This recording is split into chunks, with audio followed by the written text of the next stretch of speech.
farsa guddummaa kee ani akka manjaal jedhee jal'isa addunyaa maraattan beeksisa. Abboonni darbanis faarsanii nan farsa guddummaa kee ani akka manjaal jedhee jal'isa addunyaa maraattan beeksisa. Injiru akki kee fakkaata addunyaa yoo takkuu safaarta gaarota deddeeroo sin caalta baay'ee guddaadha ta'e goofta. Safuu guddummaa kee Yesuus, safuu amma kan kee yersu, safuu guddummaa kee Yesuus, safuu amma kan kee yersu.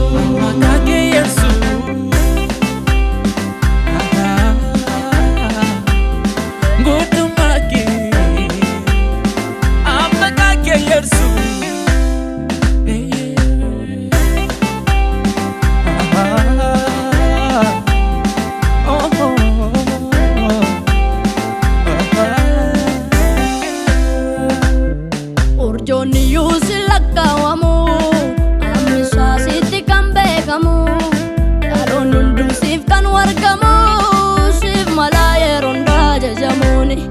Urjoonni yuusi lakkaawamu ammisaa sitti kan beekamu dhaloonni hundumsiif kan wargamu siif malaa yeroo hundaa jajamuuni.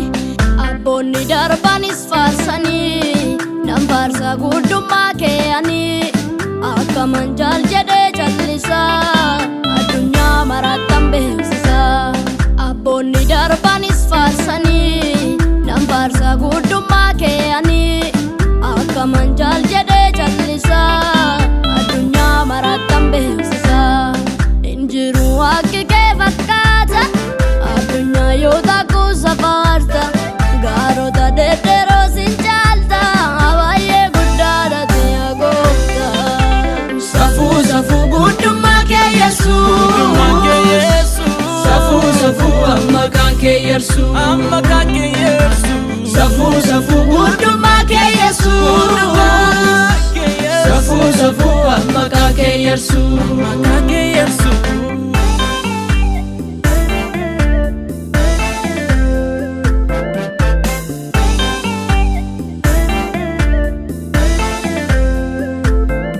Al tokkicha addunyaa ilaalta isa du'e maqaa waamtee kaafta dukkana karafaatti waamta jireenya numne saba daafta. Al tokkicha addunyaa ilaalta isa du'e maqaa waamtee kaafta dukkana karafaatti waamta jireenya numne saba daafta.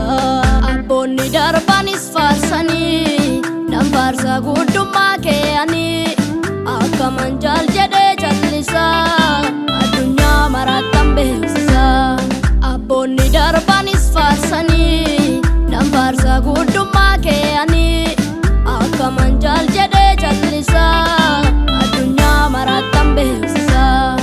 Injiru akki kee fakkaata addunyaa yoo takkuu safaarta gaarota deddeeroo sin caalta baay'ee guddaadha ta'e goofta.